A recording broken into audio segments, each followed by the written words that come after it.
Well, the NFL is as unpredictable as ever.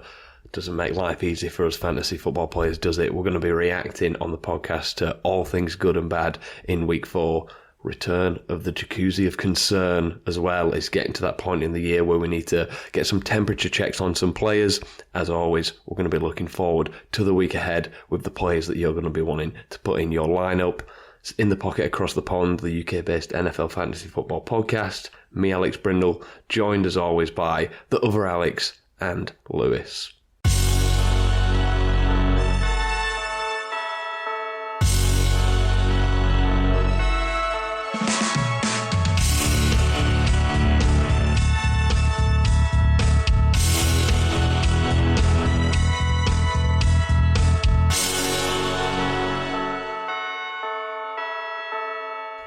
A lot of high-scoring games this week. Finally, when I was scrolling through all the players this week, lads, it looked better. It looked better. A lot of guys getting the projection, scoring sort of near 20 points, stuff like that. It was a good week. Good week. A lot of good games. I want to start with probably the best game of the week. I would say the Vikings hanging on to beat a resilient Green Bay team, 31-29. This game was gone. This game was completely gone, and then Green Bay clawed it back within reach. I will say, Vikings 4-0, looking great. They did only beat the Packers by 2 points, and the Packers had 4 turnovers and 2 missed field goals, and Jordan Love was very rusty coming back. So if you were to give me this game again later in the season, I'm still taking the Packers. Very down note on a team that's 4-0, but Sharples, what do you reckon of this one? Yeah, I mean, obviously it looked a little bit Baltimore Ravens-esque, like getting up to that big lead and nearly slipping it, but they got the job done. I mean, it's one of them, you get up to such a big lead, it's inevitable that you take your foot off the gas. And, the Packers are a good offensive team. I mean, before Jordan Love went down in that first game, like they looked pretty lively. They got some good pieces. So, yeah, no, I mean, obviously if you're a Vikings fan, you'd rather win that by 20 points or whatever, but got there in the end. Sam Darnold looks as consistent as ever, like we were talking about last week. Yeah. So, yeah, no, I thought it was fine. What do you reckon about Jordan Love in this game, Al? Obviously he's easing into it, but then at some point you just had to make it. He had to let it rip, and let it rip he did.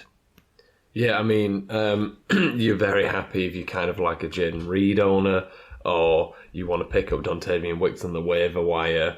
This offense has just got like a massive boost, as we saw from this game. Like you said, Luke, it was pretty rusty early on, but I think we all know now that Jordan Love is the guy. No one was worried that maybe he's lost it in the 2 weeks that he missed. No, he looked mint the first game of the season. He looked mint in this game.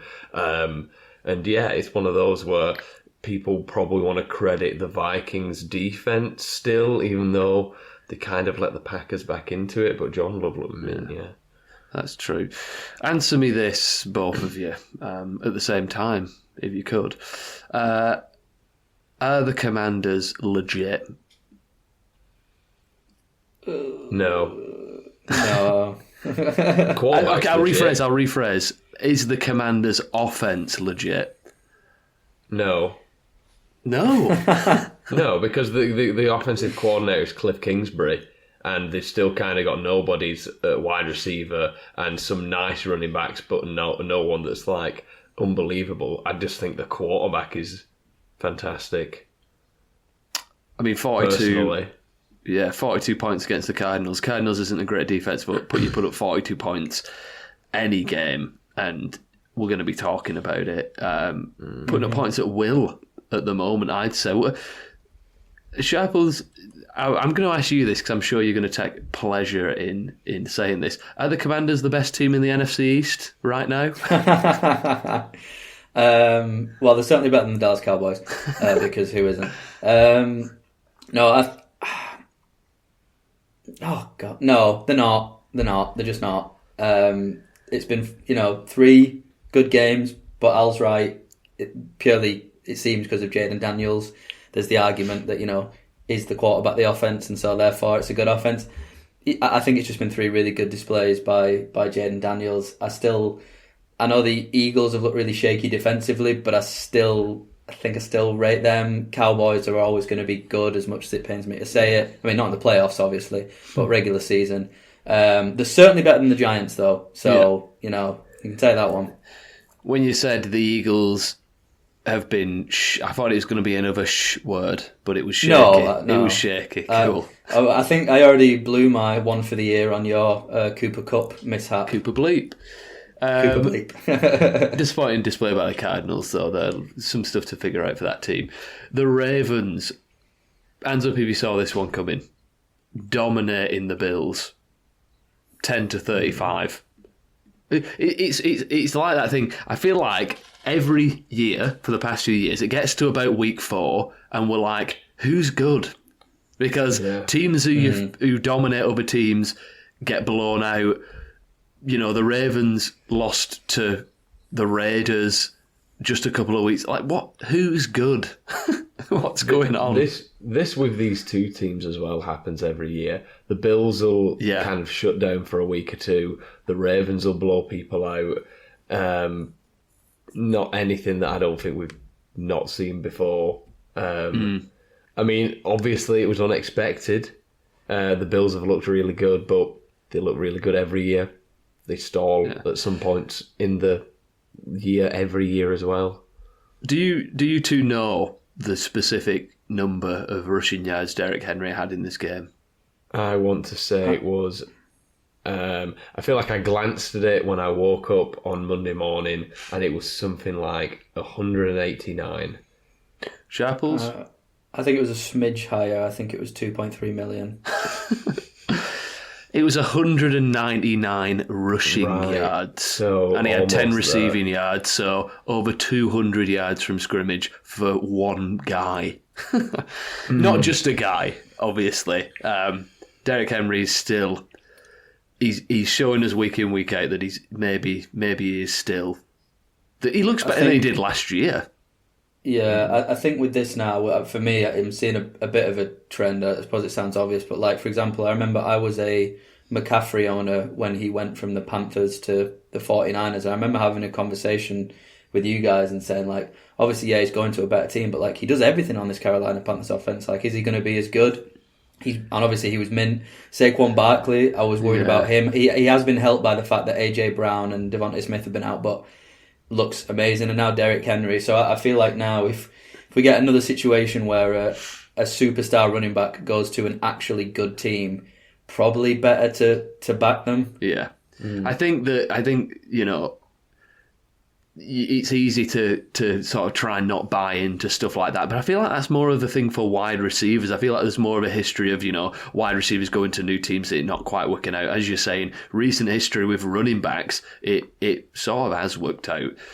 You mentioned Saquon Barkley.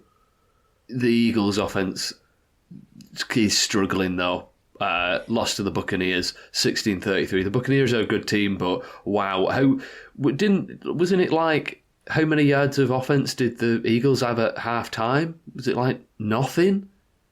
Something needs to be figured out there, because we thought it would be new coordinators, but I don't know. He's still got a head coach on the hot seat there, I would say. Monday night games. Jared Goff and the Lions beat Seattle in style. Not because of the new uniforms, because little trickery. Jared Goff almost high-stepping into the end zone. Did you see that? The Amon-Ra St. Brown pass to Goff? Yeah, that was unbelievable. That was nice. Sort of handily beat a 3-0 Seattle team. That was a good win for the Lions. Sort of the offensive performance that I think a lot of people wanted to see from them. Speaking of offensive performances, a lot of people wanted to see the Bengals won 34-24 versus the Panthers. It sort of was that game that we were all hoping it would be as well. A lot of scoring in there, Sharps. I know you put this quite controversially in the great category, but it was a good game. Yeah, I mean, it was one of them. It was either going to be a super high scoring game or it was going to be a ridiculously low one. They look good. I mean, took the Bengals from memory a little bit to get going, and then suddenly there was that Jamar Chase 64-yard touchdown where he did all the work, although as a Joe Burrow owner, I wasn't complaining. And then that sort of, kicked him into gear. They look good. The running game looked better. Both Zach Moss and Chase Brown were playable. As a Zach Moss owner, I am worried because Chase Brown does look the sharper of the two, but Moss was still getting work. They trusted him on the little throw out, and he got it into the end zone. So, still think you can play them both. I mean, in a dream scenario, obviously one of them goes down injured, and you've got the other one, and then bam, you've probably got a stud for however many weeks. But yeah, it looked good, but we can't get too excited. The Bengals have looked awful, and this was the Panthers. So I think we need to see I want to see 5 more weeks of the Bengals looking like this before I can start, backing them. Well, because we've seen this before too many times. Yeah, if trends in the league, are true, then the Bengals are going to absolutely blow out the Ravens this coming week. Joe Flacco came in for the injured Anthony Richardson, chucked a couple of touchdowns, made sure the Colts could hang on to a win versus the Steelers, 24-27. Another one of those games that you didn't necessarily expect to be high scoring, but the points were there to be had. That was a sneaky good one there. The Browns are bad, the Jets are bad, the Dolphins are bad, and the Jaguars are 0-4. Impressive victory, Al. Let me just pull my sheet up. Get the sheet up. There's a few for each category this week. Based on what I said about the Commanders at the start, I think I'm going to have to go the Ravens this one then. Kind of getting in a bit of a groove now, completely dominating teams like with the defense and the run game. Unfortunately, that isn't spelling amazing things for the passing game, which I'm sure we'll get into, but I'm going to say the Ravens. Yeah, Sharples? I went for the Buccaneers. Thought they looked really good offensively. I think if you've got offensive pieces in that team, you're really happy with them. And although Eagles are limited by injuries, they kept Saquon at bay pretty much, apart from that big run that he ripped off. So I thought it was a good overall performance. Yeah, I went with the Lions just because of the swagger of that, the victory. I thought it was a really good game, a lot of fun watching that Lions team last night. Not buying it win, Al. I'm going to go a couple for this one again. I'm going to go the Titans though. I think they played a very poor Miami team, and Will Levis is terrible, and Mason Rudolph isn't much better. So yeah, the Titans. There also was, watching the highlights, there was a play where Will Levis sort of dove for the first down, which again I think makes a really funny meme picture. So he's 4 of 4. This is a historic run of funny pictures. Sharples not buying it win. I went for the Raiders, sneaking past the Browns 20-16.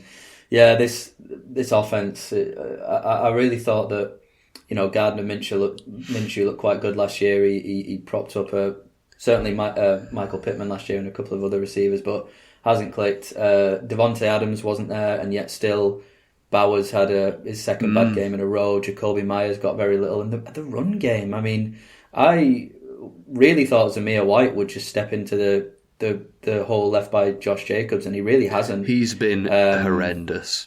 Yeah, he has. And, Mattison, obviously, not much better. So I just, and then you couple that in with, what the stuff that Antonio Pierce was saying last week, and is Devontae Adams unhappy, and it's, and then they play the Broncos next week, and I could just see them scoring 3 points, because the Broncos have been shutting people down, to be fair. Devontae Adams to the Chiefs, I'm hearing you loud and clear, Sharples. Wouldn't mind. Interesting not buying it win, because we've all gone different. I've gone the Bears, just because I don't think when the Bears play an offense where all the players are injured, i.e. the Packers and the Vikings, like they have to do twice this year, I don't think they'll stand a chance, really. They can't hold up on that defence all year, so I went for the Bears. And the worst team in the league, Al? The worst team in the league, it's the Jaguars. Yeah. The Jaguars. Gotta be. Sharples. I've gone the Dolphins.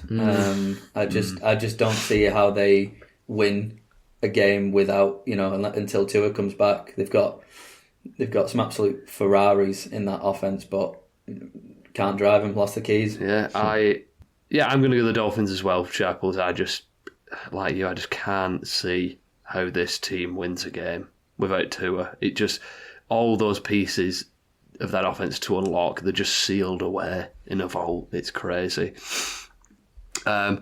Speaking of crazy good, Derrick Henry, as we mentioned, 199 rushing yards, 35.9 fantasy points. Wow. Amazing game. Ken Walker with 3 touchdowns in the Seattle loss. I thought that Detroit defense was meant to be pass funnel. They were meant to be the best against, but that. Listen, I mean, I'll get into Ken Walker later on in the episode, but yeah, Lou, maybe matchup proof. Lou, you cut this out to just give like a sneak peek behind the curtain. You cut this out because you were talking about a stat that you read about the Dolphins maybe not winning or not being up in a game, but you thought, oh no, they won a game. The stat must be that they haven't been leading a game yet in regulation time, because I believe that they beat the Jaguars first week, field goal, time expired, so they've not actually been leading a game yet all season. That's it. That's the stat. When the clock's been ticking. That's the stat that I butchered and edited out of the podcast. That's correct. Yes. Nice one, Al. It's okay. We hold ourselves accountable on this one. Yes. Oh, yeah. Nico Collins, big old game. He's surpassed 117 receiving yards in 3 out of 4 games this year. He is legit. He is a absolute dude. Yeah. Wow. They were on. I was watching them on Red Zone, and they stayed with that match for a few minutes, and it felt like they were in the red zone, and he just got the ball thrown to him 5-6 times in a row until he got a touchdown. It was unbelievable. I mean, there's some good wide receivers, and obviously Diggs is there. I know Dell's injured at the minute, but Collins is just head and shoulders in terms of volume. With Collins, I mean, I think he could end the season as the wide receiver 1, which would be interesting, and I think if that happens, we're seriously going to have to look next off-season, because I remember when I made the CD Lamb MVP pick last year, there was a whole thesis that I went on about, the certain things that you have to check off for an absolute superstar breakout wide receiver season, and CD Lamb checked him off for the previous year. And we didn't get into it too much this year, and obviously Collins wasn't any of it. We were high on Collins, but he wasn't one of our MVP picks. But Collins was that one wide receiver this offseason who sort of checked most of those boxes. So maybe if this hits again, we need to seriously have a look at that framework that I looked at and apply it to another guy next year, because this may be 2 out of 2 hits for that ever since we've been looking at that framework. Because, Collins he's blowing up at the minute. So, Justin Fields,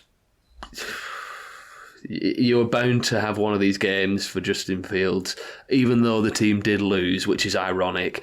The game that he absolutely, he's back to the fantasy darling Justin Fields. The Steelers don't actually get anything from that. This next one, just DeAndre Swift. The performance of a lifetime on what I'm sure is a million waiver wires out there. What's going on there? Al, he's your baby. I disowned DeAndre Swift last week. Gotta say, right.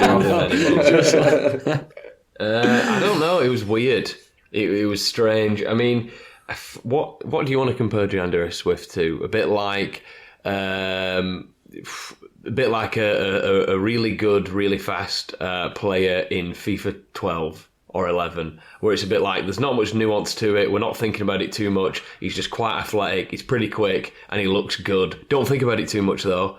It's a bit like that. Yeah.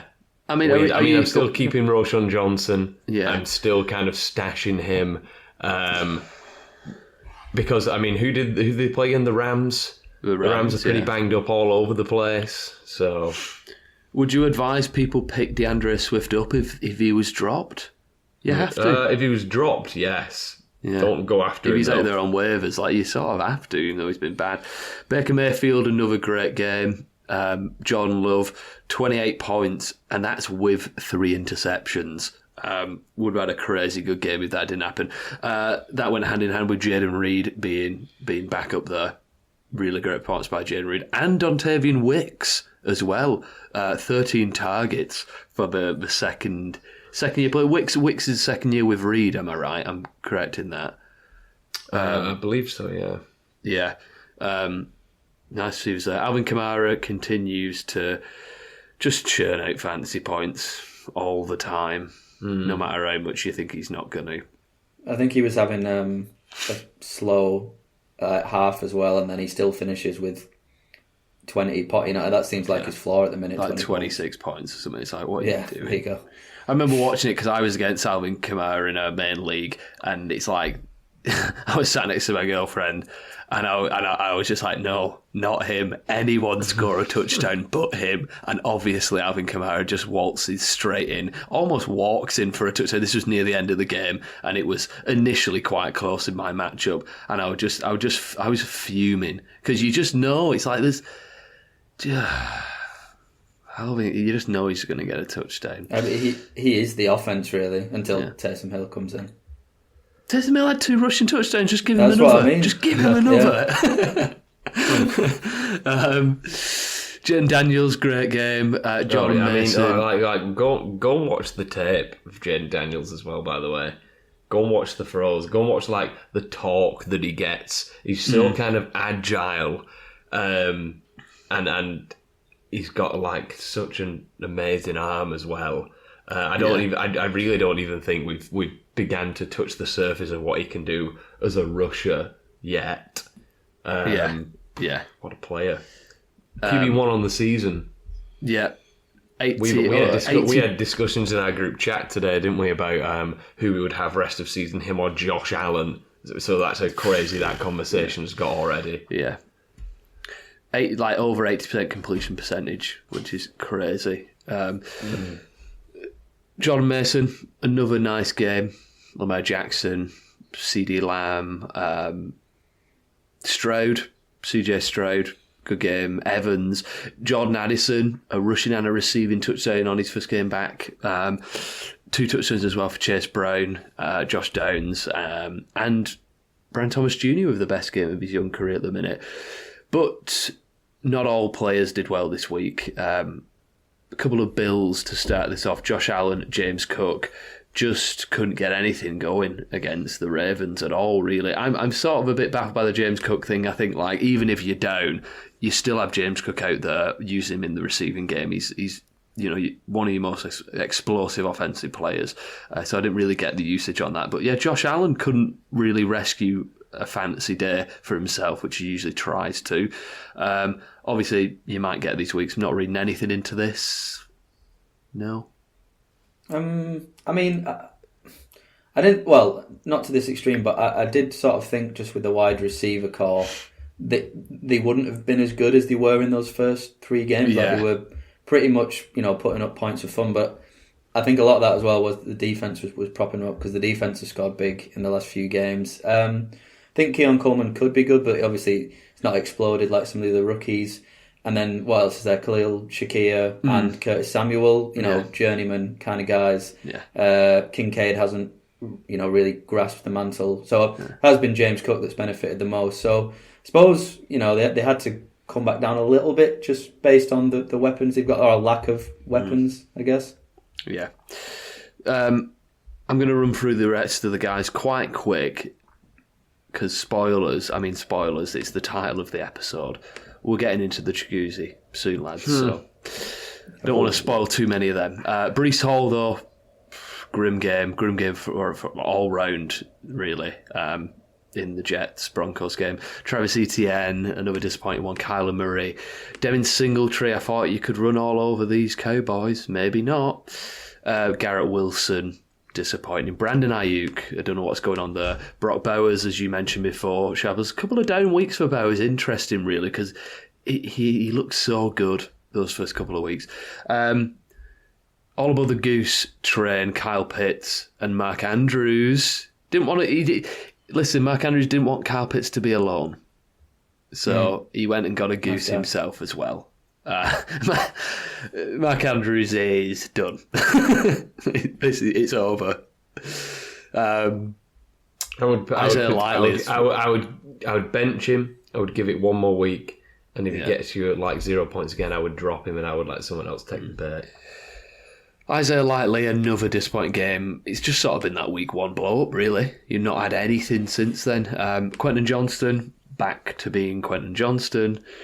Zay Flowers, poor game again, but, they didn't really need the passing game. And then Roma Dunze followed his best game of his career with his worst game of his career. News, injuries. Rashee Rice, tackled by his own quarterback. Nothing more you could say. It was a brutal hit. I think I messaged in our league chat, because I have Rashee Rice in our main league. I'm obviously, I'm heartbroken. I don't think it's actually fully processed at the minute. I'm going to wake up tomorrow in a pool of sweat, not knowing what to do. But yeah, I think I messaged and said, that's disgraceful. Whoever did that incredibly dangerous low hit on Rashee Rice needs to be ejected immediately. Oh, wait. ...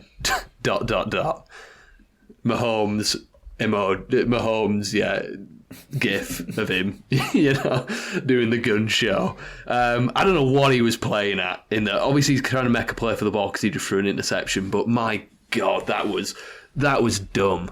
That was dumb. Yeah, I don't think there's anything more to add. No, that was ridiculous. There's no reason why Rashee Rice season should be maybe over, but feared to have torn his ACL as of right now, Tuesday, the 1st of October, in the evening.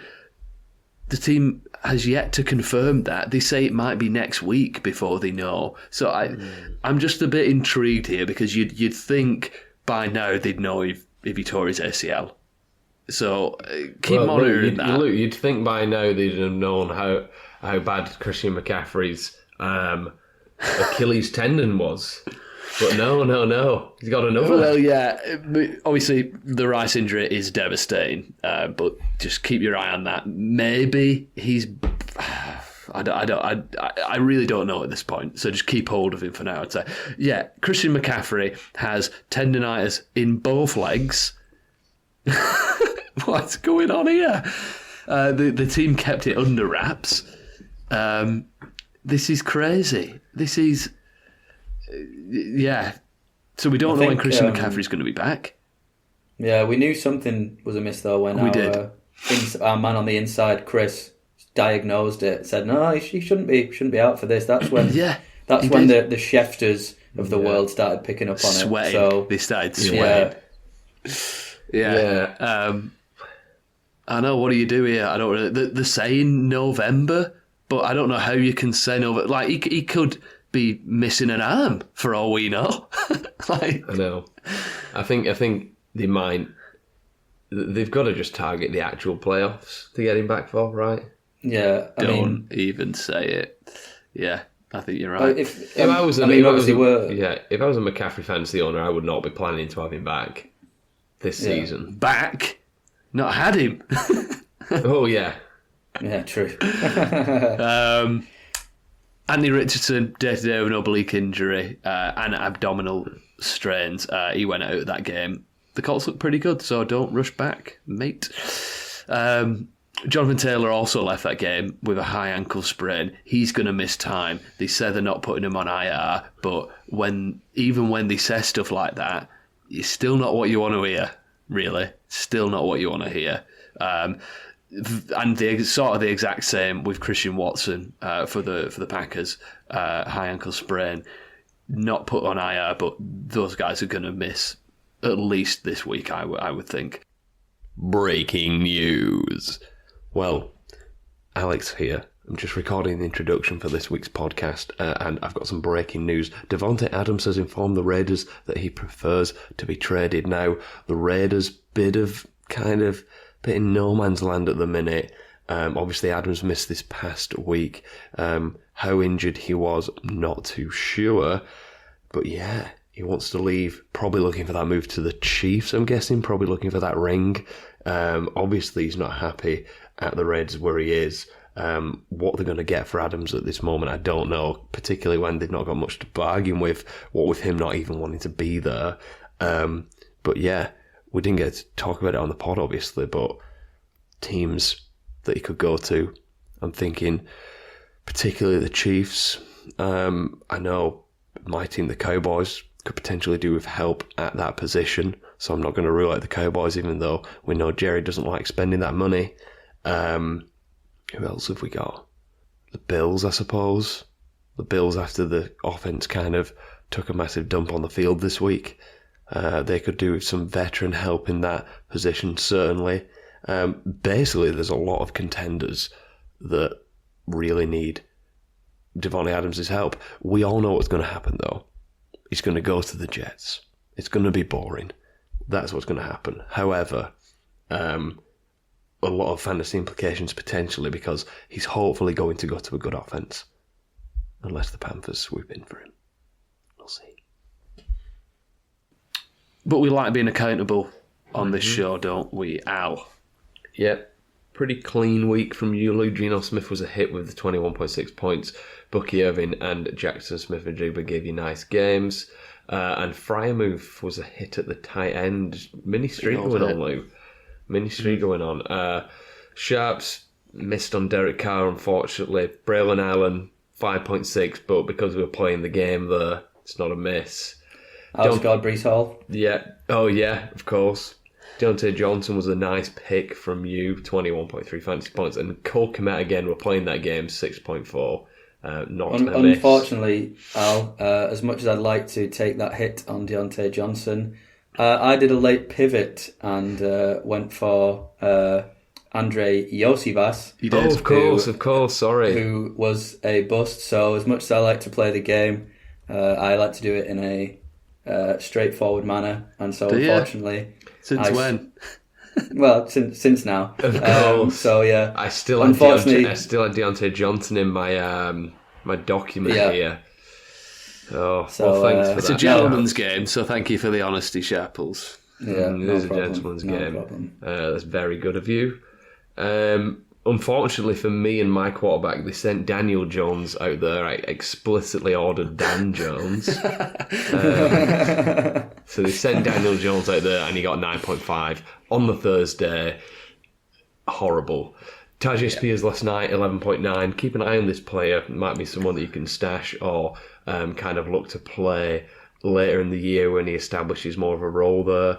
Tucker Kraft, complete dart throw at the tight end, ended up 17.3, nice pick.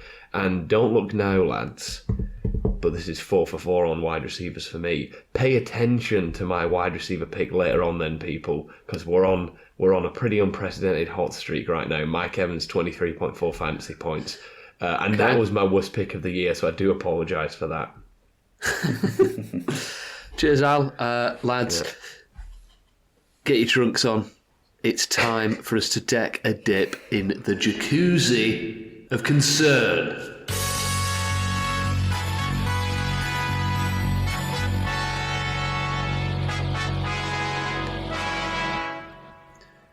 The Jacuzzi of Concern, Al, you came up with this segment a couple of years ago when I wasn't on the show to approve, but it's a great one. Temperature checks, essentially, on some players. I've got some stats about some players here, and I want you to tell me how hot this jacuzzi is, how hot the Jacuzzi of Concern is. I've done it in a bit of an order this time. I've gone from, we're going to start with the lowest drafted player, and we're going to get all the way down to the higher drafted players. So, Jacuzzi of Concern, Brandon Ayuk, drafted 35th overall, wide receiver 16.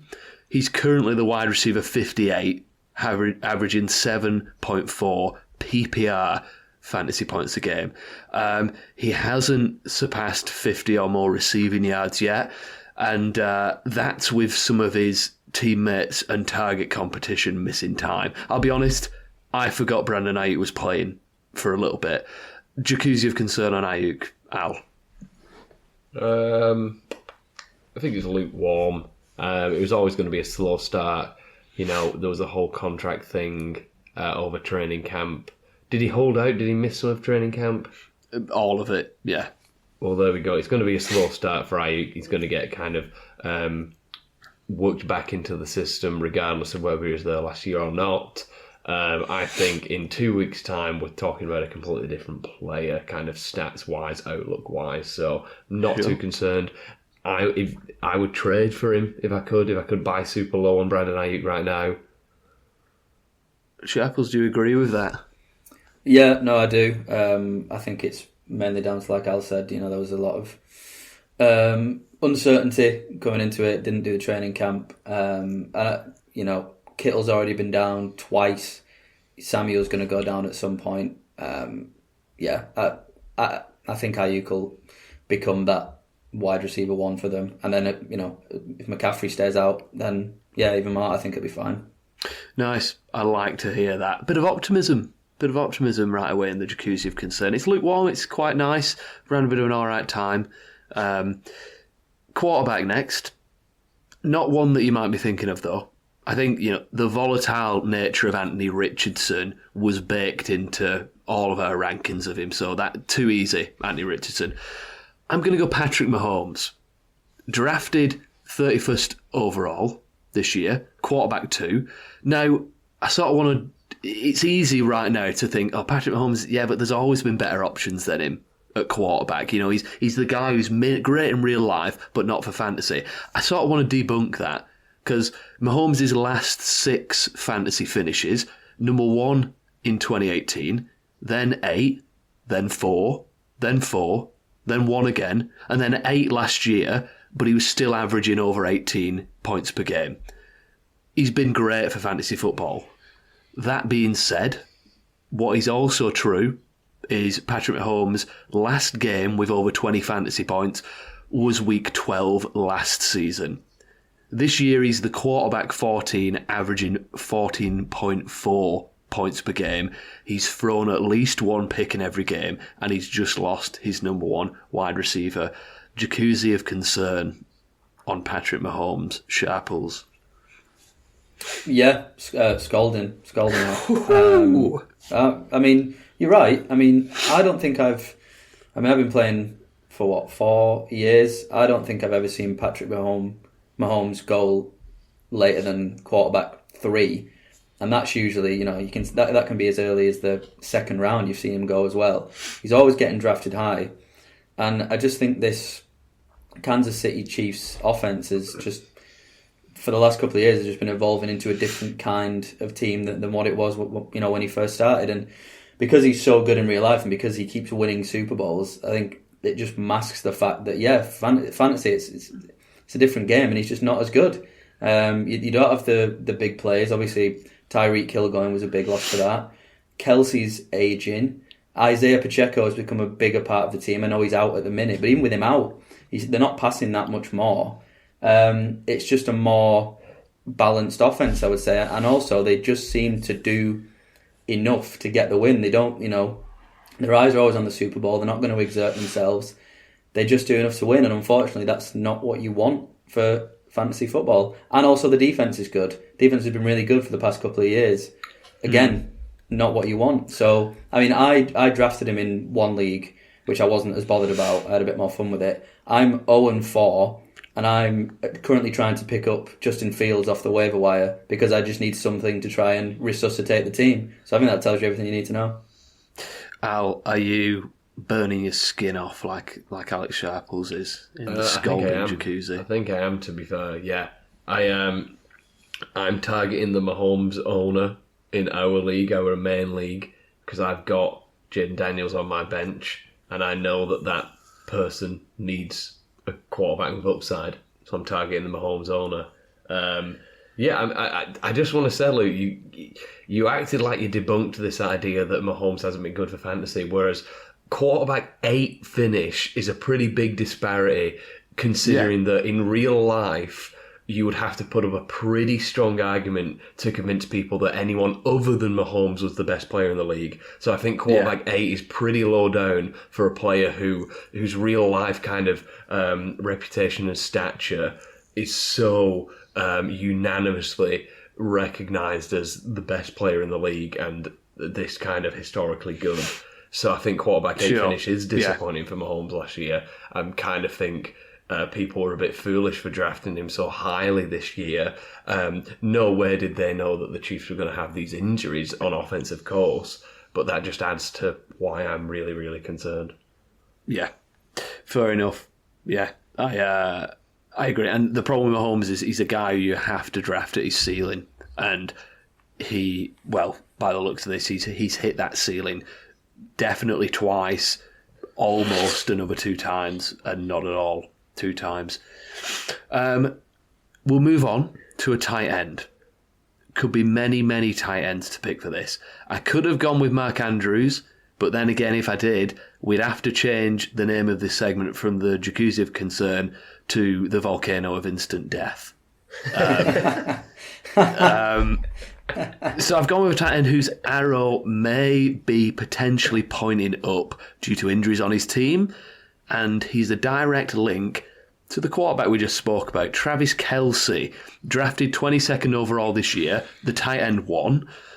He's currently the tight end 12, averaging 7.7 PPR points per game, but this past week, went quite a ways to bumping that up. He just saw highs in targets, catches, yards, and fantasy points versus the Chargers. Jacuzzi of Concern on Travis Kelce, Al? It's not as hot as Mahomes, but I'm certainly uncomfortable in here. It is too hot. I'm finding myself kind of, when I'm hearing people over the past couple of days saying that, it's sorted, it's fine, Kelsey's back, I'm finding myself kind of with a smug know-it-all grin, thinking, you idiots. You idiots. I'm not buying that he's back from this one kind of game, because he's looked really old and really slow throughout this season, and I think this offense needs more than Travis Kelce to get going. So in leagues where I have Travis Kelce, I'm probably trying to sell off this game. But yeah, I'm too hot in here. Sharples, are you too hot in here? No, I think I'm quite a comfortable temperature on him. I think, I mean, if your expectation of him is to be the Travis Kelce of 2-3 years ago, then obviously you're in the volcano of instant death alongside Mark Andrews. But I think with the injury to Rashee Rice now, you're not going to get those highs anymore. But I think it'll probably get you between 10, 12 points most weeks. And I think in this current landscape of tight ends that we're in, where they're all god awful, to have Travis Kelce putting up 12 points every week when you probably drafted him in the 4th round this year, probably not the worst thing in the world. So he's a different kind of Kelce, but I think with the extra workload, he'll be a playable tight end. If I was a Kelce owner, I think I'd be slotting him back in there and thinking, he's going to be okay. Somewhere in between there then. So I guess pleasant, but getting a little bit warm. In the jacuzzi. We'll jump over to our first running back. It's Travis Etienne. Drafted 16th overall. as the running back 7. He's currently the running back 24, averaging 11.6 points per game, on one of, if not the worst team in the league, and with a backfield teammate in Tank Bigsby, who's been more efficient than him in half the games they played this season. Simply, Bigsby's been better in half the games. Jacuzzi of Concern, gentlemen. Sharples, start us off. Yeah, certainly hot. You know, the skin's getting a bit red. I'm eyeing up that cold tap. I think the game scripts have gone against him because the offense just isn't good enough to get ahead. So we're not getting as much rushing work. And also, Trevor Lawrence just hasn't been as good. And so the receiving work's suffering as well, which used to be his bread and butter, really. You know, he could always prop himself up on 5 or 6 receptions a game. And I don't see too much signs of the Jaguars' offense improving. So I don't really see where his prospects improve. And like you said, Tank Bigsby finally looking good. I'd be very worried if I was an Etienne owner.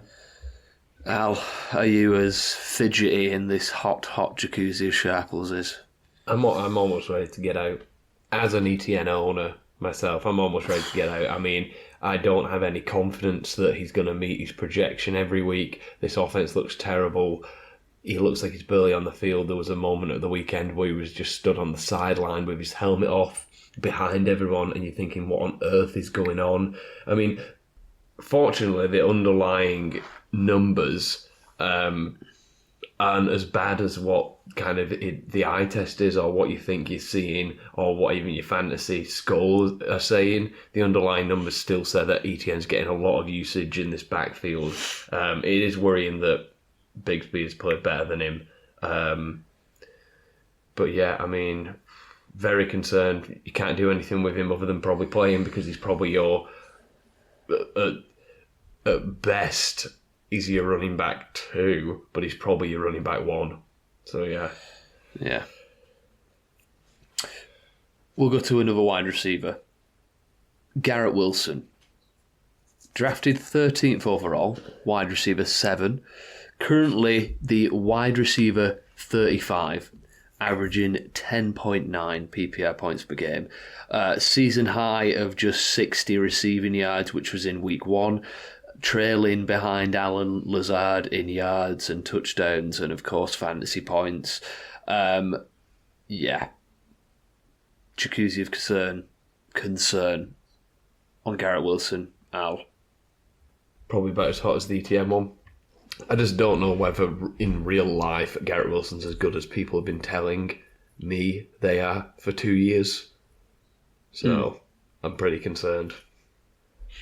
Sharples, I mean, are you reaching for that cold tap? Yeah, I'm sweating. Obviously had that, big week 1, 20 something points, but since then it seems like Lazard is the more favoured target. I know that he's got history with Rodgers, but yeah, him and Wilson just don't seem to be clicking, and this Jets team is very inconsistent. You don't know what team you're getting each week. I mean, 10-9 versus the Broncos. I mean, it's just never going to be a situation where you're scoring a lot of fantasy points. I still think he's got the potential. I still think if they just need a bit more work together, if they played together last season, I think he'd be doing a lot better now. But yeah, obviously, I mean, he was going midway through the second.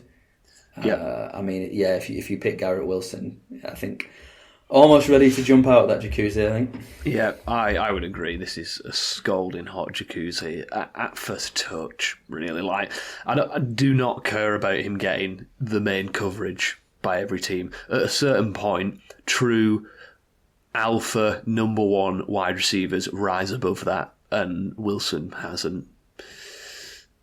And now on to our final player that we're going to talk about.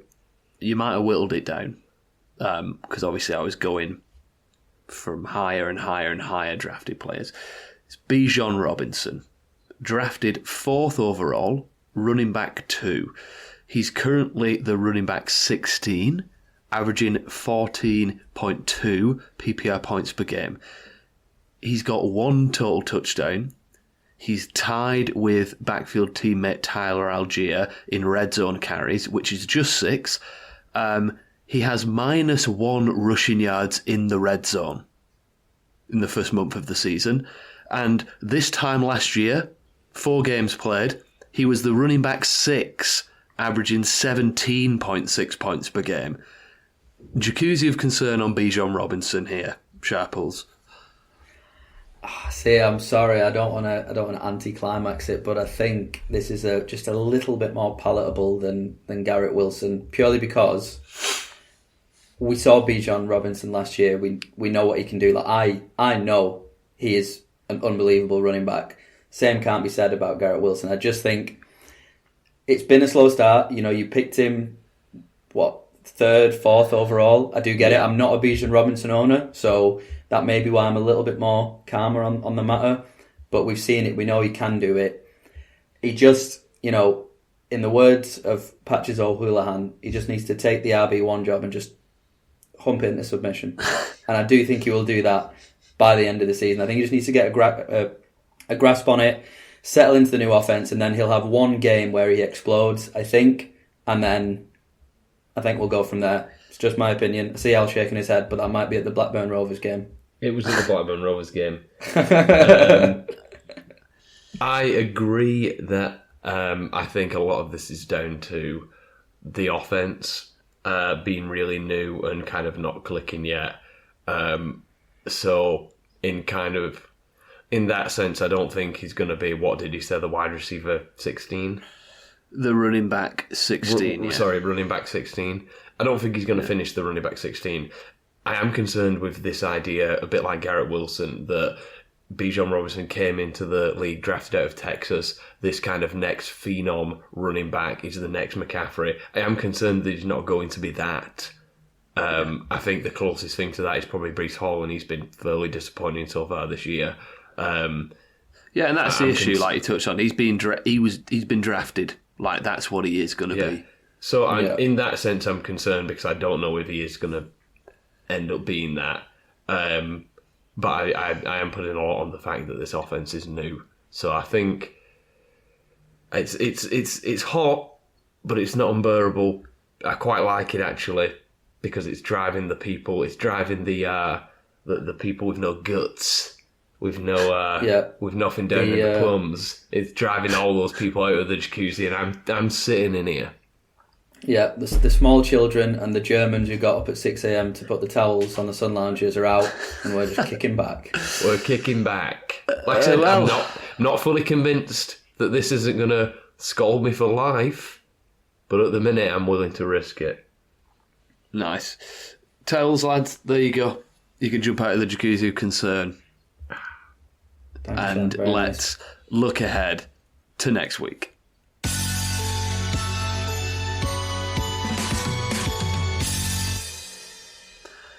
Week 5 in the National Football League. We'll start it like we always like to, Al. That's, of course, with... Forget about it! The players that are locked into your lineup at each position.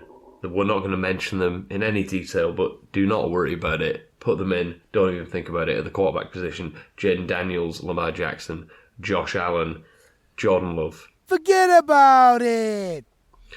Yeah, that's what we're going with. At the running back position, let's do Kyron Williams, Alvin Kamara, Derrick Henry, Aaron Jones, Jordan Mason, Breece Hall. Johnny T's in there. Forget about it! No Bijan, you see. No Bijan in the wide receiver position. Malik Neighbours, CeeDee Lamb, Nico Collins, Justin Jefferson, Jamar Chase, Marvin Harrison Jr., Chris Godwin. Got to be Jaden Reed at the minute. Forget about it! I'm fascinated by this next segment. There is no next segment. Oh, no. There is no Again? next section. Again? Okay, come back, mate, come back. Okay, I hope we're docking the forget about it man's pay. He's not No, we're not docking it, because I'll say to him, come back, mate, come back. So we'll have George Kittle averaging 14 points a game, looking pretty nice. Dallas Goedert's on bye this week. That's all you're having, though. That's all you're having. Forget about it. Okay, there we go. As you alluded to, Al, 4 teams on bye this week: Philadelphia Eagles, Tennessee Titans, Los Angeles Chargers, and the Detroit Lions. Let's start with quarterback. Sharples. I'm going for Baker Mayfield, projected 16.8 points. Looked unbelievable last week, passing for 347 yards, 2 touchdowns. I even snuck in for a cheeky rushing touchdown as well. Did most of his damage in the first half. Had around about 23 points at half time and finished on 29 because didn't really need to do too much after that. Eagles defense has been hideous this year, although they did stifle the Saints in week 3. But they couldn't stop Mayfield. Really liked how aggressive he was throwing. He threw it 47 times. So, if you're Evans or Godwin owner, you think good time's going to keep on rolling. Look really confident. Falcons do have a couple of dynamic safeties, Jesse Bates and Justin Simmons, but I think Baker looked too good not to pick, and coming off the back of a 29-point week, I think 16.8 is a little bit stingy by the people over at ESPN, Field Yates. I'm going for Baker Mayfield. Nice. I am going to go for CJ Stroud, projected 17.5 at home against the Bills. I think it's time to see if Stroud is just a matchup quarterback for fantasy football. The Bills just got trounced, so they're due to bounce back. The old trounce and bounce. They're due to bounce back offensively. So the Texans are going to have to bring it on offense as well, and the way they do that is through the passing game. Nico Collins is the dude. Stephon Diggs' revenge game. I don't think there's ever been a more literal revenge game. I feel it in Stephon Diggs' bones that he wants to do some damage in this one. Tank Dell should be back from injury, due to get involved as well, and Stroud. He blew up the league last year. He was meant to be the next great quarterback. I don't think we've quite seen that this year. We had got glimmers last week. It was the best game of the year by Stroud and the Texans. Big, hard-fought home victory, divisional win. Need to ride that momentum. One of the highest over-unders of the week, 47.5. The Bills are favoured by just 1 point, which I was quite shocked by. So they think this game's going to be quite even. 2 explosive offences. I'm betting on Stroud turning up in a big way again in this one, Al. Yeah, I'm going Caleb Williams, projected 13.3 versus Carolina. It has been frustrating so far. We've seen flashes, but not the guy we were promised based on the draft season, certainly. Bit missold what this Bears team was going to be, though. I'm going to put it down to that. I don't think the offense is as good, particularly the offensive line, as what people were saying before the season, and I don't like this coaching staff. But they did win at the weekend, somehow. And they come around the corner and approach this new weekend with the best side imaginable. That's the Carolina Panthers. They're still awful, but luckily, and good for fantasy, they can score points against you. The Panthers are allowing 18.2 fantasy points to opposing quarterbacks, which in itself would make this pick a hit if Williams just hit that fantasy point kind of line there. But this past week, there was 2 decent wide receiver performances as well from Chase and T. Higgins against the Panthers. So Williams has got a few wide receivers who he could be getting involved, which means more points for him. I think it's going to be a sneaky good game, as a lot of Panthers games are going to be this year. The Bears defense is really good, but I think Canales and this offense with Dalton at the helm can probably score points and keep games kind of interesting. So hopefully it's kind of another week in the books for Williams, another kind of week to get comfortable with the offense and in the NFL. So 13.3, I think we can beat that, yeah. Nice. Let's keep it traditional. Let's go running back, Sharples. I've gone for Josh Jacobs, projected 14.8 points. I was torn between taking a Packers receiver or running back because at this point the Rams are the kind of team that you want to target with your offensive players. But I went with Jacobs. It's been a slow start, particularly given the volume that he's had. Still not got a rushing touchdown yet, despite tallying over 70 carries in his first 4 games. But with that kind of volume, you'd have to think it's only a matter of time. Only had the 9 last week against the Vikings, but that was an unfavourable game script. They were trailing throughout, like we discussed. But I would hope that the Packers will get up early and stay up against the shaky Rams team. And if that's the case, then should lead to a lot of red zone trips, plenty of run plays, and hopefully the elusive touchdown that turns Jacobs from an okay play into a hit. Nice. I am going with Kenneth Walker. Projected 17.4 points against the Giants. Sometimes when I watch Ken Walker, I feel like I'm watching the best pure runner in the league. Genuinely. In the last 2 games he's played, in the 2 games he's played this season, he's averaging 26 points a game. It faces a Giants team this week that's given up 118 rushing yards per game. Seahawks are favoured by almost a touchdown in this one. But even with the more favourable game script suggested by that line, I feel like Walker right now, he's matchup proof regardless. Like, you've just got to play him. Because we've just seen Ken Walker run for 6.6 yards per carry and 3 touchdowns on one of the best rushing defences in the league in the Detroit Lions. And he got 33.6 fantasy points. That 33.6 is almost as much as the Lions defence had given up in the previous 3 games, fantasy points-wise, altogether. So you can make the argument that he's touchdown dependent, but I think as long as this Seattle team keeps the offense high flying, as it has been, scoring opportunities are going to be there for Walker, and I see no reason why that won't be the case this week at home against the Giants. Al? I'm going to go Najee Harris, projected 13.4 against Dallas. A very, very simple one here. It's a really great matchup. Dallas are getting beaten up on the ground at the minute. 27 fantasy points per game they're giving up to opposing running backs. Almost 150 rushing yards per game.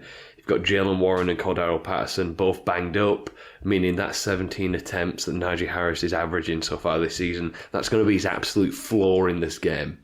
However you feel about Harris season long, this weekend is vital. If you like Harris season long, you're going to want to trade for him before this weekend. If you don't like Harris season long, you're going to want to wait till after this weekend and then trade him away from your team, because I think this is going to be a big, big weekend for Najee Harris.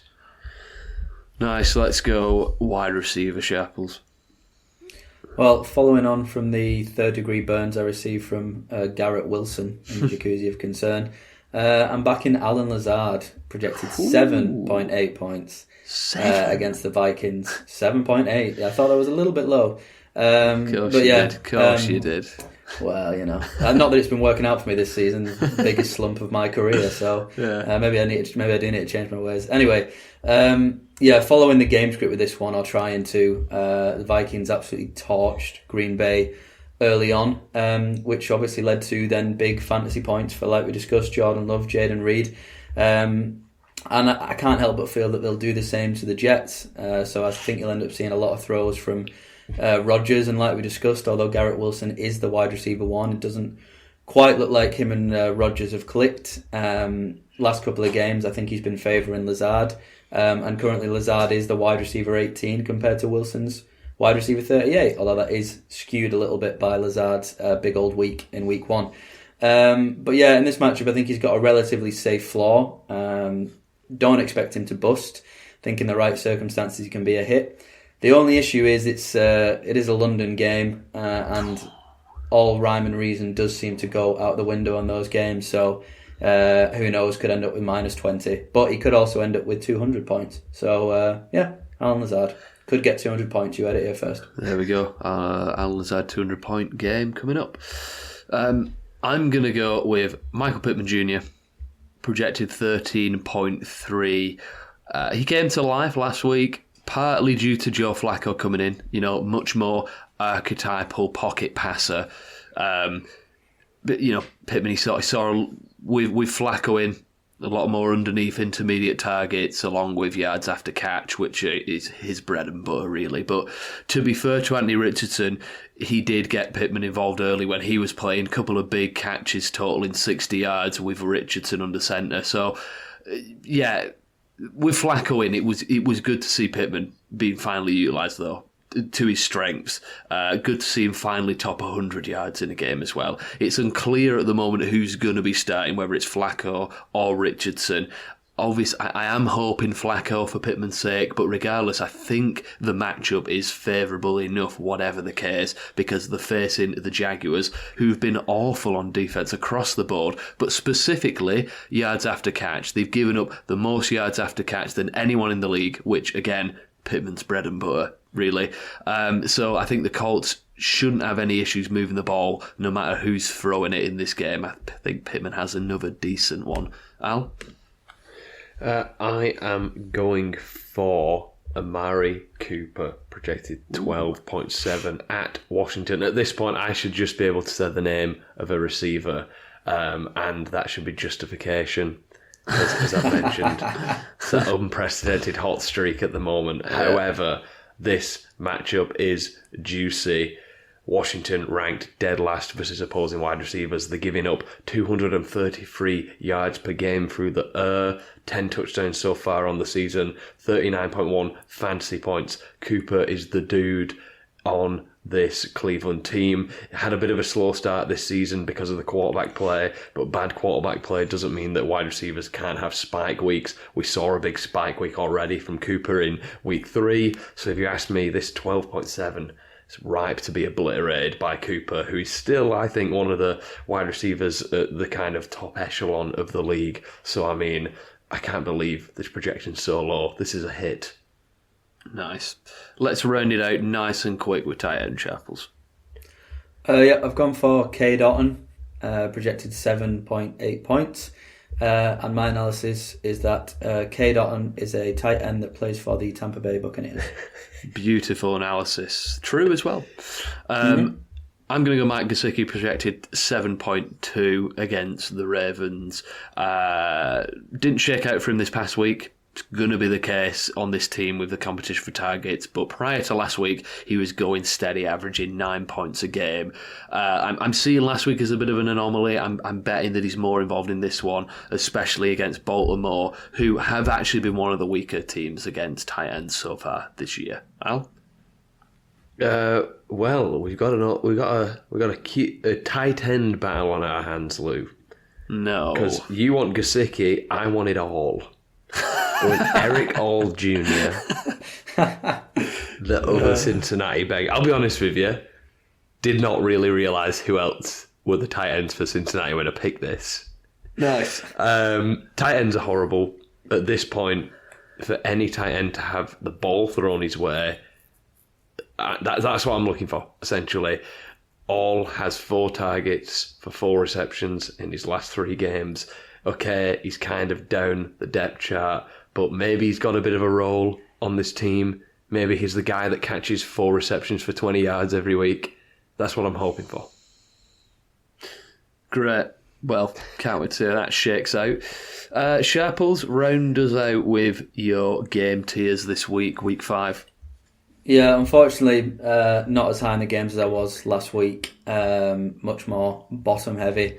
Got 2 in the grey. I've gone for the Texans, the Bills, and the 49ers against the Cardinals. Into the good, I've got another 2, Falcons, Buccaneers, Bengals, Ravens. Yeah. Into the meh, we've got Vikings, Jets, Jaguars, Colts, Seahawks, Giants, Steelers, Cowboys, Rams, Packers, and the Chiefs against the Saints. Okay.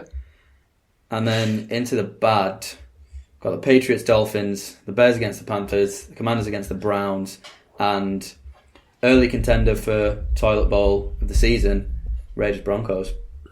I mean, I think that Bears-Panthers game could be a bit more entertaining than you're letting on to, but I mean, there's some games there, like the Patriots, Dolphins, Broncos, Raiders, that I'm turning the television off when they come on Red Zone. Where was the foggy London Town game? The London game. Falcons. That was Vikings Jets. Vikings Jets. I had that in a meh. Okay, yeah. I just think it will be too one-sided to be truly interesting. Nice, of course. That'll do us, guys. Thank you for listening. Give us a shout in the pocketcrosspond@gmail.com. Follow us on Instagram. Al does some really good graphics. If you don't want to listen to us, if you don't want to hear our voices, Al formats these great graphics with our projection beaters. You can just bang, bang, bang, and you've got all the information that you need on there. In the Pocket Across the Pond on Instagram. That'll do us. Enjoy week 5. Thanks for taking a dip, lads. No problem. Thank you. Lovely. And we'll catch you next week. Cheers. See ya. See you. Bye-bye.